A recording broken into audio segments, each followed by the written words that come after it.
방통위를 특별수사본부로 둔갑시키니까 한 달 만에 찍어낼 수가 있었어요.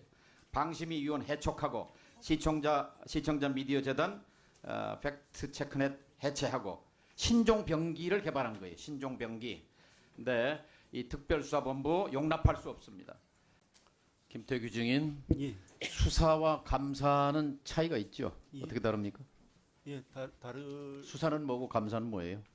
글쎄요, 수사는 뭐 일단 형사처벌을 전제로 하는 게 수사이고요. 직무의 상의 어떤 비위나 잘못을 찾아내는 게 예, 감사는 회계 검사, 직무 검사 그렇죠. 중에서 예, 강제성은 예, 없습니다. 예, 예. 그런데 이 방통위 감사에 수사기관 인력을 동원하는 것, 저는 이걸 특별수사본부냐 이렇게 지난번 국감에서 지적한 바 있는데요. 이게 이제 공포감을 일으킵니다. 방통위 직원들에게 물어보니까 검찰 수사관, 경찰 수사관, 감사원 등에서 상주하고 있는 데 대해서 공포감을 느낀다. 이런 반응이 있었고, 특히 감사 대상 기관 사람들도 마땅히 당연히 공포감을 느꼈을 겁니다. 지금 정부 여당에서는 이 문제에 대한 그 해악성을 잘 느끼지 못하는 것 같은데요. 왜 해악이냐? 이 사례가 모든 정부 부처에 도입된다고 한번 가정해 보면 모든 정부 부처가 다 사정기관이 되는 거예요. 감사를 빙자한 수사가 일상화되는 거죠. 그래서 수백 개의 공공기관, 민간기관들의 일상적인 수사가 일어날 수 있습니다. 인정하십니까? 글쎄요, 제가 이 방통위의 특별수사본부의 본질을 그래서 연성 파시즘, 백색 독재라고 규정하는 겁니다. 전두환 50 시절 보안사, 안기부 요원들이 각 정부 부처, 기관, 언론사에 상주했습니다. 이것과 본질상 다르지 않습니다.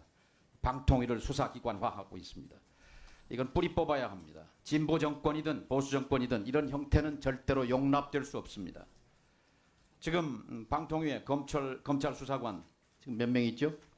현직 수사관 정확한 숫자는 모르는데 일단 현재 두 파견자가 명이죠. 있습니다. 예, 몇 명 있는지도 몰라요? 아니 저 방통위를 지금 지휘하는 사람이 직무대행이죠. 파견 인원이 있는 것은 알고 있습니다. 근데 검찰 수사관 2명, 예, 예, 예. 경찰 수사관 2명. 왜 안 돌려보냅니까?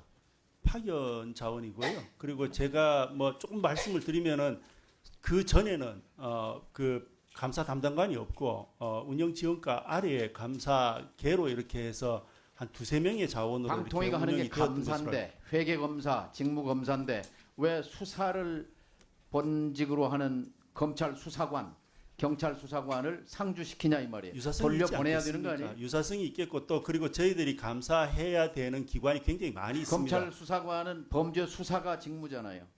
근데 방통위가 지금 수사기관이에요? 제가 방금 말씀드렸듯이 유사성이 변명하시지 있고요. 말고 아니, 변명은 전혀 안 드립니다. 법관이시니까 변명은 안 법치주의 드리고 입각해서 당장 돌려보내시기 바랍니다. 이거 자의적 권력 행사고 직권남용이에요. 그대로 두는 것은. 그리고 토탈 지금까지 19명이나 되는 사람들을 파견받았는데 그 이유가 뭐죠? 지금 제가 좀 전에 말씀드리다가 뭐 방통위가 근데 업무 폭증이라고 방통위에 대답해 왔어요. 감사 업무 인력이 폭증. 말씀 무슨 업무가 그렇게 많았어요? 업무 폭증. 방금 말씀드렸듯이 유관기관이나 아니면 산하기관이 굉장히 많이 있습니다. 그래서 그 부분에 대한 감사 일을 제대로 하려면 감사 인력이 많이 필요합니다. 근데 이 이전에는 정권 지나치게 들어와서만 검찰 수사관과 경찰 수사관이 왔다 이 말이에요. 뭐 감사 인력 중에서는 그렇게 파견 받는 그 경우가 있는 이유를 것으로 내가 알고 말씀드릴게요. 있습니다. 이 검찰이 동원돼서 한상혁 방송통신위원장을 수사하고 몰아내는데 7달 걸렸습니다. 그리고 박문진에 대한 감사원 감사도 7달 걸렸어요. 그런데 방통위를 특별수사본부로 둔갑시키니까 한 달 만에 찍어낼 수가 있었어요. 방심위위원 해촉하고 시청자 미디어 재단 팩트체크넷 해체하고 신종병기를 개발한 거예요. 신종병기. 근데 이 특별수사본부 용납할 수 없습니다.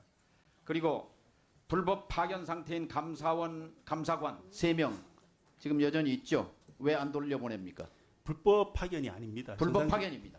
뭐 저희는 그렇게 보지 의원실에서 않습니다. 인사혁신처에 질문한 결과 서면 답변으로 인사혁신처의 공식 답변입니다. 감사 5급 이상 5급 이상 1년 이상 파견할 때 근데 반드시 인사처의 승인을 받게 돼 있는데 이 승인 없습니다. 저희들이 돌려보내시기 대통령 직속 기관이라서요. 감사원 그리고 감사원 파견은 감사원에서 직접 처리하지 인사혁신처와 관련되지 않는 걸로 알고 있습니다. 인사혁신처의 승인 받아야 합니다. 대한민국 행정부의 공무원은 1년 이상 파견 때 인사혁신처가 통제합니다. 근데 기본적인 사실도 모르고 답변하는 감사원 방송이 소속 지금 공무원의 임용 조직 예산 편성에서 감사원 됐어요. 독립성이 최대한 박민- 존중돼야 되기 때문에 지금 감사원 잘못 알고 김태규 있는 건 아직 증인. 확실히 예예.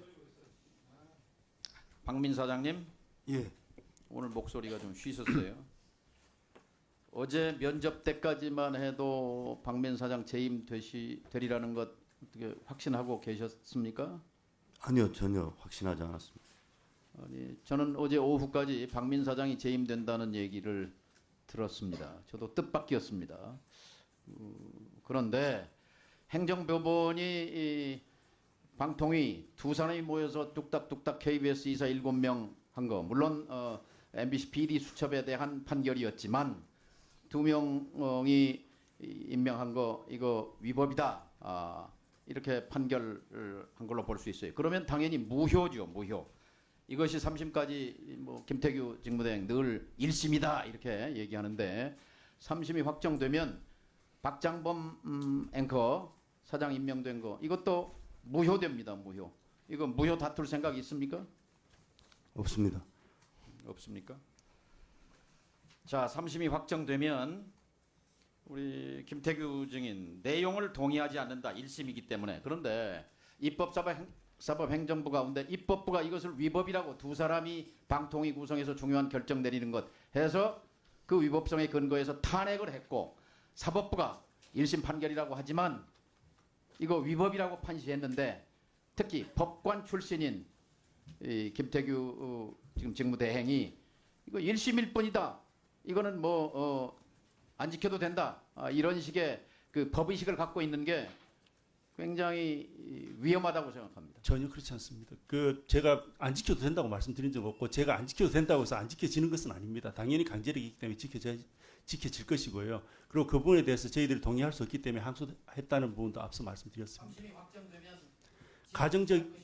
가정적인 것이라서요. 지금 답변 드리는 것은 적절치가 않아 보입니다. 글쎄요, 가정적인 답변이고 그리고 판결은 상배효가 있어서요.